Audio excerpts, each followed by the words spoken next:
তো বন্ধুরা আমরা কাজ ছেড়ে বাড়ি যাচ্ছি। তো এই দেখো আমাদের লরাংদা, এটা এটা আমাদের কার্পেন্টার লরাংদা, এটা আমাদের শিশু, এদিকে আছে গৌতম, আছি আমরা এখন বেসমেন্টে। দেখতে পাচ্ছ আমরা কাজ করছিলাম উপরে 12তলাতে, আমরা এখন যাচ্ছি বেসমেন্টে। একটা যে পুরোটাই ফাঁকা দেখতে পাচ্ছ, এখন নতুন বিল্ডিং, ওই জন্য তোমার সেরকম গাড়ি না। এদিকে এক আধটা আছে দেখতে পাচ্ছ, এদিকে এক আধটা আছে, পুরো বেসমেন্টটাই ফাঁকা। আমরা দেখতে দেখতে আগে যাচ্ছি, আগে দুজন হাঁটছে দেখতে পাচ্ছ তোমরা, এদিকে আগে দুজন আছে আমাদের সাথে। বেসমেন্টটা দেখতে পাচ্ছ কত বড়। চলো তো ভিডিওটা এত দূর, ভালো লাগলে লাইক কমেন্ট শেয়ার করো। এখন বাজছে তোমার রাত 10টা।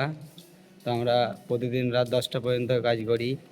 তো 10টা পরে আমাদের ছুটি হয়। তো এখন রুম যাব, রুম যেয়ে খাওয়া দাওয়া করে ঘুমিয়ে আবার কালকে কাজে আসতে হবে। তো ভিডিওটা এত দূরই, ঠিক আছে, টাটা।